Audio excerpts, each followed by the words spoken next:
Smart Ahmednagar news. धाक दडपशाहीने उद्योजकांना पिडावून लावणाऱ्यांनी विकासाची नौटंकी करू नये, विश्वनाथ कोरडे। जिल्ह्यातील रोजगाराच्या प्रश्नावरून विरोधकांनी खासदार डॉक्टर सुजय विखे पाटील यांच्यावर केलेल्या टीकेचा पारनेर भाजपचे विधानसभा प्रमुख विश्वनाथ कोरडे यांनी चांगला समाचार घेतला। धाक दडपशाहीने उद्योजकांना पिटाळून लावणाऱ्यांनी विकासाच्या गप्पा मारू नये। निलेश लंके यांनी सुपा एमआयडीसीतील किती कंपन्या आणल्या सांगावे, अथवा त्यांच्या जाचाला कंटाळून किती कंपन्या सोडून गेल्या याची यादी जाहीर करतो, असे सरळ आव्हान लंके यांना दिले आहे। विरोधकांनी मागील आठवड्यात विद्यमान खासदार सुजय विखे पाटील यांच्यावर आरोप केला होता। त्या आरोपाला उत्तर देण्यासाठी पारनेर भाजपचे विधानसभा प्रमुख विश्वनाथ कोरडे पुढे आले असून त्यांनी लंकेंना खडेबोल सुनावले। लंके यांनी रोजगारासाठी कोणतीही कामे केले नसून उलट सुपा एमआयडीसीतून खंडणी आणि हप्ता गोळा करण्याचे काम केले। संरक्षणाच्या नावाखाली त्यांच्या माणसांच्या मार्फत धमकावून त्यांना वेठीस धरून केवळ आपला आर्थिक फायदा करून घेतला। त्यांच्या माणसांकडून व्यापाऱ्यांना त्रास दिला जातो। कंपनीच्या मालकांकडे बसून जबरदस्ती भंगारचे ठेके, लेबर कॉन्ट्रॅक्ट मिळवण्याची कामे त्यांनी केली आहेत।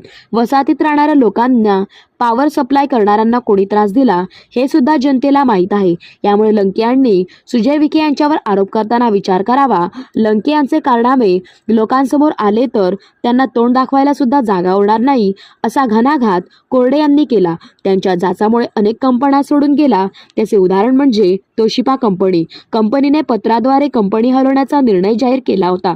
विश्वनाथ कोरडे म्हणाले की लंके यांनी सुपा एमआयडीसीचा इतिहास पाहावा। खासदार सुजय विखे आणि पालकमंत्री नामदार राधाकृष्ण विखे पाटील यांनी देवेंद्र फडणवीस यांच्या मार्फत एकूण 1880 कोटींच्या गुंतवणुकीसाठी प्रयत्न केले।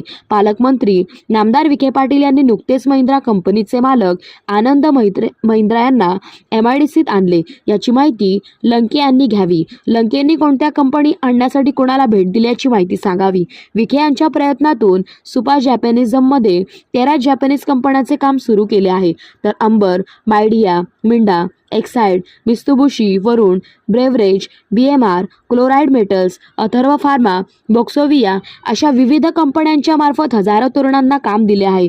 तर लंके यांनी केवळ हफ्तेखोरी करत सुपा एमआयडीसीतील उद्योजकांना त्रास देण्याचे काम केले। यामुळे विखेंच्या विकास कामापुढे लंके ठेंगणे असून त्यांनी आपली पात्रता तपासून पाहावी, असे कोरडे यांनी सांगितले। सुजय विखे मोठ्या मताधिक्याने निवडून येणार असल्याने लंके यांचे धाबे दणाणले आहेत।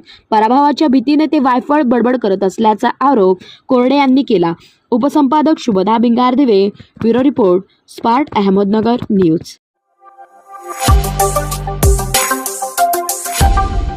Smart Ahmednagar news.